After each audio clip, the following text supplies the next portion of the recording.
Hello दोस्तों, कैसे हैं आप सब। दोस्तों मैं हूं सीए पंकज रावगी और आज की वीडियो में जो अभी आपका एसएफएम का पेपर हुआ था सीएमए फाइनल का जून 2024 का, उसका हम एमसीक्यू का डिटेल में सॉल्यूशन डिस्कस करने वाले हैं। पूरे के पूरे पेपर का सॉल्यूशन मैं आपके लिए जल्दी ही लेकर आऊंगा। आपके एग्जाम ओवर होने के बाद पूरा का पूरा एक डिटेल्ड सॉल्यूशन पूरा एक पीडीएफ के थ्रू बनाकर मैं लेकर आऊंगा आपके लिए। लेकिन आज की वीडियो में मैं आपके साथ जो एमसीक्यू आए थे उनका एक सॉल्यूशन डिस्कस करने वाला हूं। काफी सारे बच्चों की डिमांड थी, सर एमसीक्यू का आंसर तो हमें बता दीजिए। तो एमसीक्यू का आंसर भी मैं आपको एबीसी ना बता के पूरा डिटेल में ही बताने वाला हूं किस तरीके से वो आंसर यहां पे आएगा। तो जून 2024 में आपका एसएफएम का पेपर हुआ था। आपको 100 नंबर का पेपर 3 घंटे का पेपर होता है, जिसमें क्वेश्चन नंबर 1 जो होता है उसमें 15 क्वेश्चंस 2 मार्क्स के अपने को एमसीक्यू देखने को मिलते हैं और उसके बाद जो 7 क्वेश्चन होते हैं उसमें से आपको 5 क्वेश्चन अटेम्प्ट करने होते हैं। तो सेक्शन ए की बात करेंगे जिसमें 2-2 नंबर के 15 एमसीक्यू थे और काफी सारे इसके अंदर एमसीक्यू जो थे वो प्रैक्टिकल एमसीक्यू ज्यादा थे। तो आपके साथ मैं सॉल्यूशन डिस्कस करूंगा जिसमें पॉइंट नंबर 1 था, फर्स्ट क्वेश्चन था, a project of ZOBM limited requires an initial investment of ₹100 lakh and generate annual cash inflow of 29.85 lakh for 5 years। Sir initial cash outflow पता चल गया, एनुअल कैश इनफ्लो पता चल गया।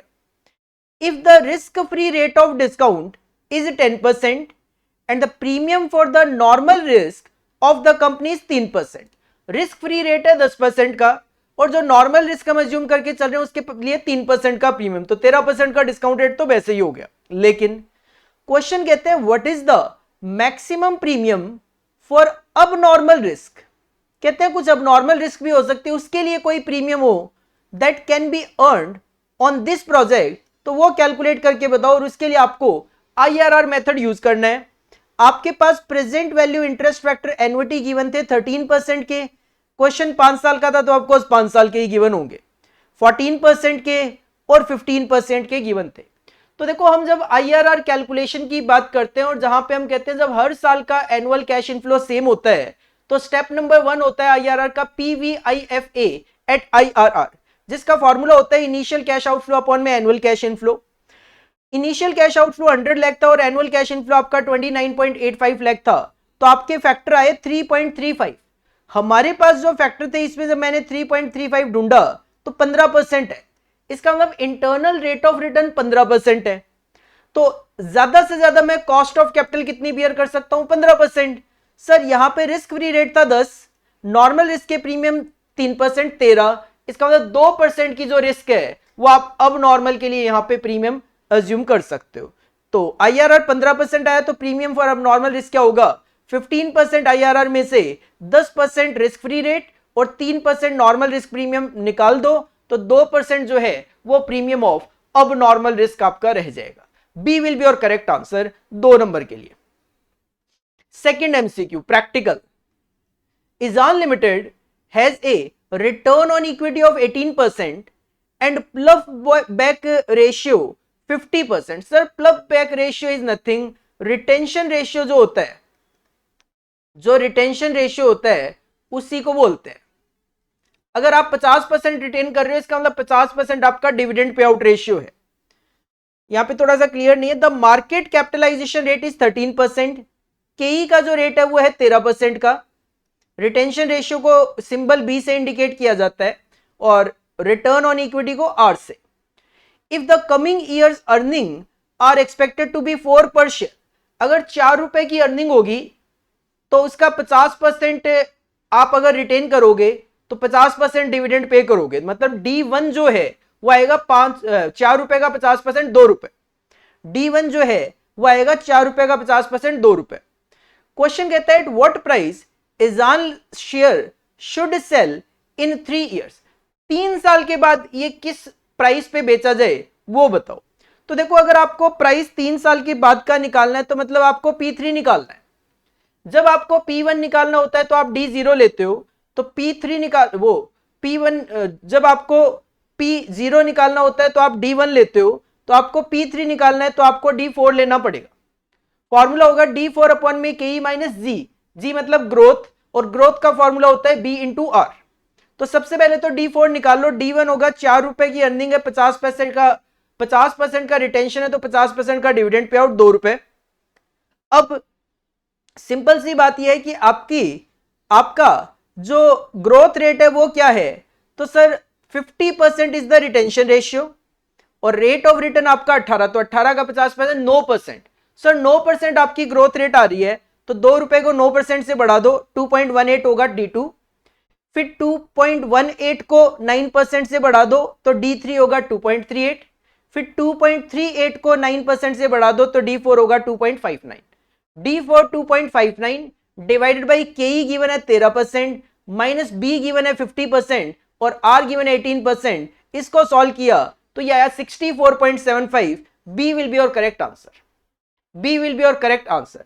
तो जो वैल्यूएशन ऑफ शेयर है उसमें इस तरीके की कैलकुलेशन हम किया करते हैं, क्योंकि P3 is nothing sir, it is the value of A share. तो वैल्यूएशन ऑफ शेयर में से ये क्वेश्चन था और पहला जो था वो इन्वेस्टमेंट डिसीजन में से था।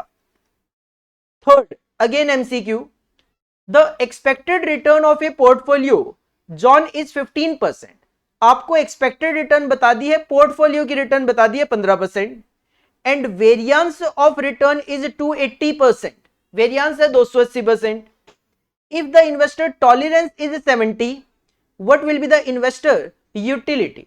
सर इन्वेस्टर यूटिलिटी का फॉर्मूला होता है expected return of portfolio minus में risk penalty. Expected return on portfolio है 15% और जो रिस्क पेनल्टी उसका फॉर्मूला होता है वेरिएंस से डिवाइडेड बाय इन्वेस्टर टॉलरेंस। तो वेरिएंस आपका 280 और इन्वेस्टर का टॉलरेंस है 70, तो 15 minus 4 it will B 11% will be your answer. B will be your correct answer. Investors utility will be 11%. Fourth फिर से हमें एक प्रैक्टिकल क्वेश्चन देखने को मिल रहा है। जो थर्ड था वो पोर्टफोलियो में से क्वेश्चन था। फोर्थ जो क्वेश्चन है, Santika project has a mean value of 11,700। Mean value है 11,700 की। The management wants to determine the probability of the NPV of the project under different range, और वो रेंज क्या है, if the standard deviation of the project is 6,000, और range क्या है, what will be the probability of NPV, range है 70-100 और 13,200। मतलब अगर 70-100 एनपीवी होगा, 13,200 का एनपीवी होगा, तो प्रोबेबिलिटी क्या होगी वो बताओ। Given area under standard normal curve, आपको z की वैल्यू है उसके अकॉर्डिंगली जो z की टेबल वैल्यू होती है वो टेबल वैल्यू भी गिवन है, ताकि हम इजीली कैलकुलेशन कर सकें, और कैलकुलेशन आप up to 2 decimal point show कर सकते हो। तो सर सिंपल सी बात है, सबसे पहले आपको z वैल्यू निकालनी पड़ेगी, जिसका फॉर्मूला होगा NPV minus mean value divided by standard deviation. अगर मैं पहले एनपीवी 70-100 लेता हूं, फर्स्ट मैं एनपीवी ले रहा हूं 70-100, तो 70-100 is the NPV minus mean value है 11,700 डिवाइड बाय स्टैंडर्ड डेविएशन 6,000, या माइनस का 0.75, माइनस का 0.75। सिमिलरली अगर मैं सेकंड एनपीवी 13,200 पिक करता हूं, तो 13,200 minus mean value 11,700 divide by standard deviation 6,000, या 0.25। सर 0.75 की जो वैल्यू है वो है 0.2734 और 0.25 की जो वैल्यू है वो है 0.0987। आपका कर्व कुछ इस तरीके से होता है जिसमें ये आपका 0 है, तो इधर आपको माइनस दिखाई देगा और इधर आपको प्लस दिखाई देगा। मतलब यहां से लेकर यहां तक की वैल्यू मुझे चाहिए, तो ये दोनों आप जब ऐड करोगे, ये वाला पोर्शन और ये वाला पोर्शन, ये पूरा पोर्शन कवर करने के लिए आपको दोनों को ऐड करना पड़ेगा। तो 0.2734 0.0987 दोनों को ऐड करोगे तो ये आएगा 0.3721, दैट इज परसेंटेज टर्म में 37.21%। C will be your correct answer. C will be your correct answer. और फिफ्थ जो है एमसीक्यू था वो भी प्रैक्टिकल देखने को मिल रहा है। मतलब पहले 5 एमसीक्यू आपको पूरे प्रैक्टिकल देखने को मिल रहे हैं। जैसा कि हमें पहले से ही आइडिया है सर, एसएफएम और एससीएम जो है, एसएफएम इवन एससीएम जो है, इसमें एमसीक्यू में प्रैक्टिकल क्वेश्चंस ज्यादा रहते हैं, थियोरेटिकल क्वेश्चन काफी कम देखने को मिलते हैं। Fifth, miss Rudra on 1st August 2023 during initial offer of AB mutual fund invested in 10,000 units having face value ₹10 for each unit, 10 रुपए की फेस वैल्यू 10,000 यूनिट में इन्वेस्टमेंट कर दिया. On 31st March 2024, dividend declared and given by AB mutual fund was 10%. अगर per unit देखोगे तो 10 का 10% ₹1 आ जाएगा, टोटलिटी में देखना हो तो 10,000 रुपए आ जाएगा. And miss Rudra found her annualised yield was 150%.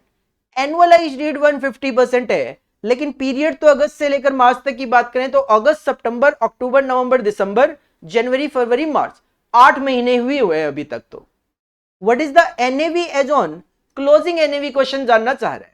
तो सर जो रिटर्न होती है एनुअलाइज्ड यील्ड, उसका फॉर्मूला होता है closing value minus opening value plus dividend divided by opening value into 100.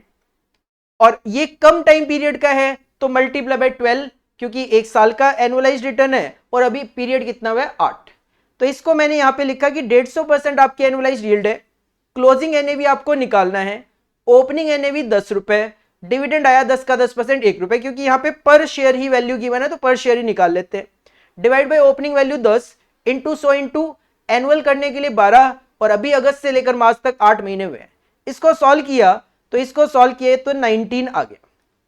इसको सॉल्व किया तो ये 19 कैलकुलेट होके आ गया. ये कैलकुलेशन मैंने यहाँ पे कर दिया, आप एक बार चेक जरूर कर सकते हो. Sir B will be your correct answer 19. ये तो मैथमेटिकल कैलकुलेशन है, इजीली आप कर सकते हो.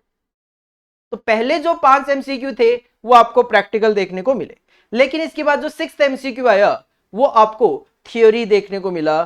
सर 6th MCQ क्या था? वही नया जो टॉपिक इंट्रोड्यूस किया है डिजिटल फाइनेंस, उसमें से विच one of the following digital financial technologies and technological concept is a type of distributed laser.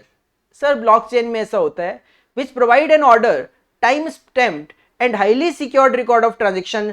Sir blockchain. आप डिस्ट्रीब्यूटेड लेजर देखते ही समझ जाना चाहिए थी कि इसका आंसर आपका सी होगा, ब्लॉकचेन. लेकिन इसके बाद 7th फिर से प्रैक्टिकल आ गया, क्योंकि प्रैक्टिकल ही ज्यादा अपने एग्जाम में पूछा जाता है. Mister Keon, a portfolio manager managing a portfolio XB whose current market value rupees 1800 lakh. Market value 1800 lakh की हमारे पोर्टफोलियो की. Value of the portfolio 1800 lakh. It is expected that the market are likely to correct downwards. कहते हैं market नीचे की तरफ correction आएगी अभी, and hedging needs to be adopted. तो हम hedging करेंगे कैसे? By using Nifty Index Future. Nifty Index Future में इन्वेस्टमेंट करके.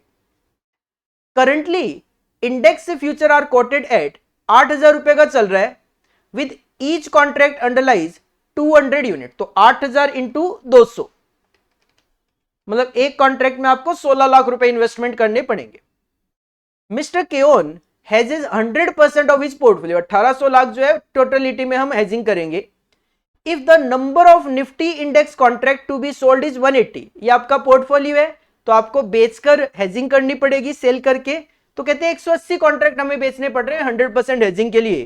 क्वेश्चन जानना चाहता है आपके पोर्टफोलियो का बीटा क्या है. सर ये जो नंबर ऑफ इंडेक्स होते हैं, नंबर ऑफ कॉन्ट्रैक्ट्स जो होते हैं, इसको कैलकुलेट करने का फॉर्मूला हमने पढ़ा हुआ है value of the portfolio divided by value of an index future contract multiply by portfolio beta. आपको नंबर ऑफ कॉन्ट्रैक्ट पता थे 180 है, पोर्टफोलियो की वैल्यू 1800 लाख पता है, एक कॉन्ट्रैक्ट की वैल्यू निफ्टी इंडेक्स फ्यूचर की 8,000 इंटू 200 1600 है, इंटू पोर्टफोलियो बीटा.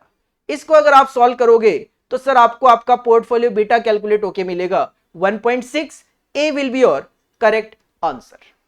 तो ये फॉर्मूला जो है आपको याद होगा आई थिंक, क्योंकि ऐसे काफी सारे क्वेश्चंस में आपने ये फॉर्मूला यूज किया हुआ होता है, इजीली आप कर सकते थे. इसके बाद नेक्स्ट आता है 8th MCQ. 8th MCQ आता है वो भी आपका प्रैक्टिकल ही है. The current price of BCC stock is 1550.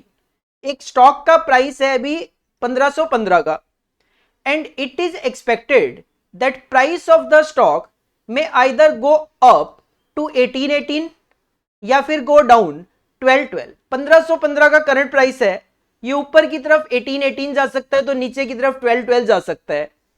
If strike price that is exercise price of call option of BCC stock 1515 है. कहते हैं स्ट्राइक प्राइस एक्सरसाइज प्राइस 1515 मान के चलो, रिस्क फ्री रेट 7% का मान के चलो.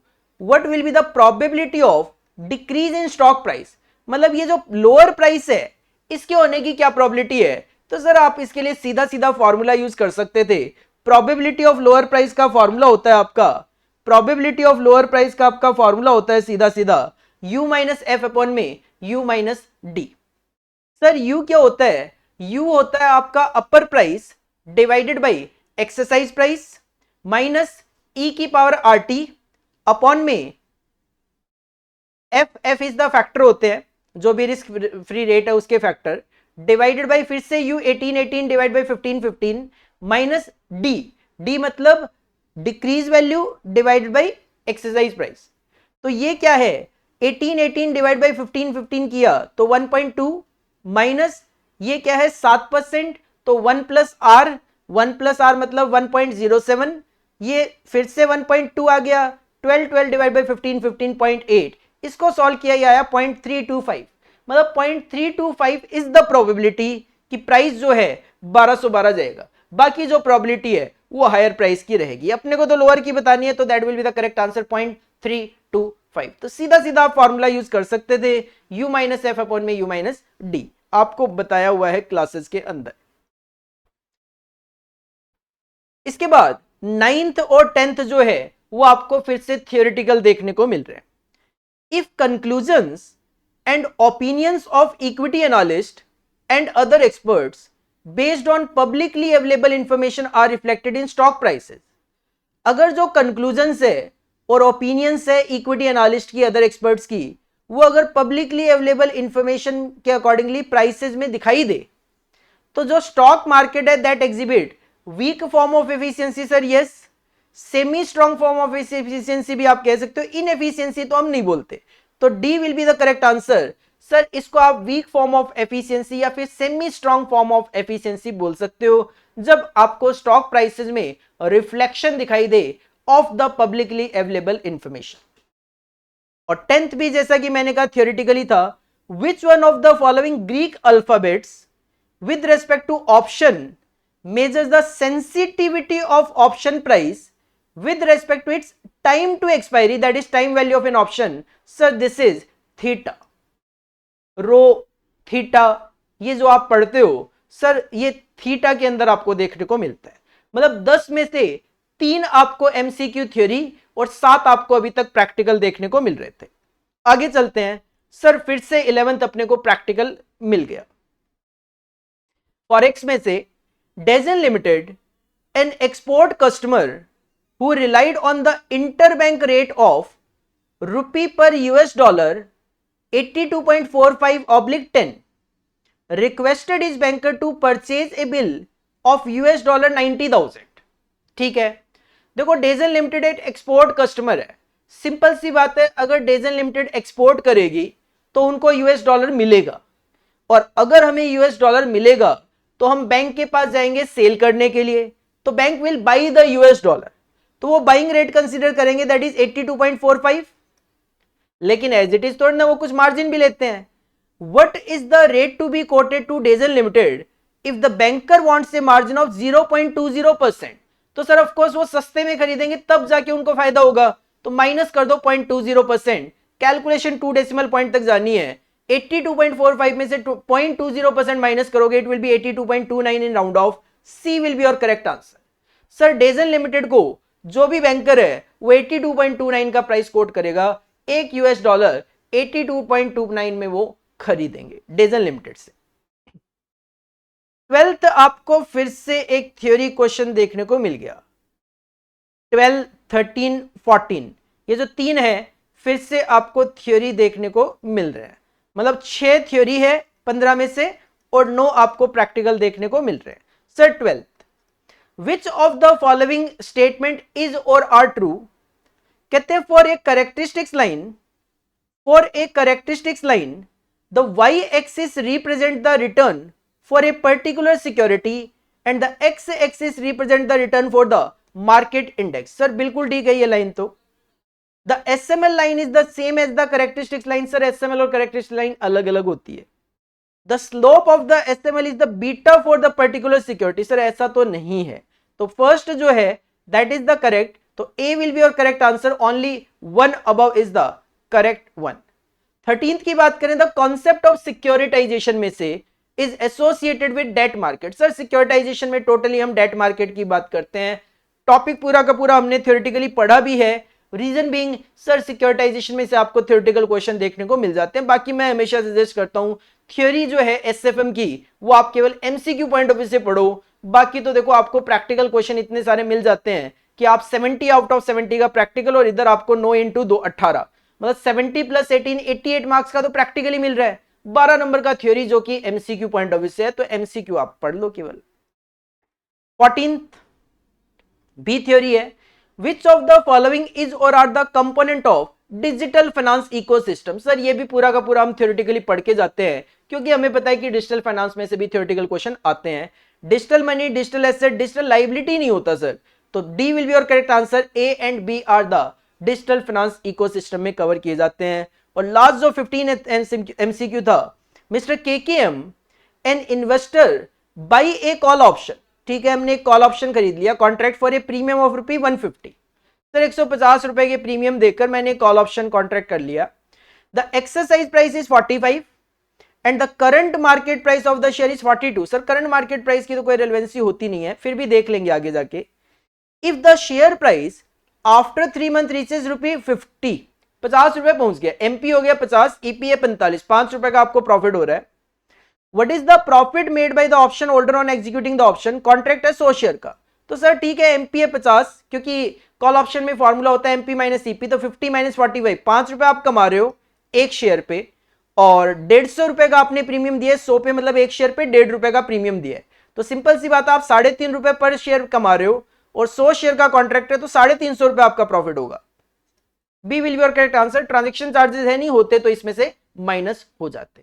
तो सर ये 15 एमसीक्यू आपके एग्जाम में पूछे गए थे एसएफएम में, जिसमें बच्चों की डिमांड थी सर ठीक है आप जो फुल सॉल्यूशन है वो बाद में भी प्रोवाइड करा दीजिएगा, लेकिन हमें थोड़ी सी जल्दी है एमसीक्यू क्वेश्चन की, तो इस वजह से मैंने एमसीक्यू क्वेश्चन के सॉल्यूशन आपके साथ डिस्कस किए हैं। तो ये एमसीक्यू क्वेश्चंस का तो आप मैचिंग कर ही लीजिए, बाकी जो पूरा का पूरा पेपर है उसका सॉल्यूशन भी एग्जाम के बाद हम जल्दी ही आपके लिए लेकर आएंगे। अगर आपने हमारे चैनल को सब्सक्राइब नहीं कर रखा है तो कर लीजिए, क्योंकि अभी एससीएम के लिए मैं आपके लिए 1 day before exam important most important topic जो है वो लेकर आऊंगा, जल्दी लेकर आऊंगा। एससीएम के पेपर से पहले पहले आपको वो हमारे यूट्यूब चैनल पे मिल जाएंगे। वीडियो अच्छा लगा हो लाइक कर दीजिए, दोस्तों के साथ शेयर कर दीजिए, और YouTube चैनल को सब्सक्राइब करना बिल्कुल भी मत भूलिए। और एससीएम जो है जो आपका पेपर होने वाला है उसका मैराथन मैंने ऑलरेडी अपलोड कर रखा है, एमसीक्यू क्वेश्चन ऑलरेडी अपलोड कर रखे हैं YouTube चैनल पे, उसका बेनिफिट लेना भी आप मत भूलिए। और इवन सजेस्टेड आंसर जो है पास्ट एग्जामिनेशन के वो भी हमने अपने YouTube चैनल पे अपलोड कर रखे हैं, प्लेलिस्ट में जाकर आप उसका बेनिफिट ले सकते हो। This is all about for today. Thank you and all the best for SCM exam. Thank you.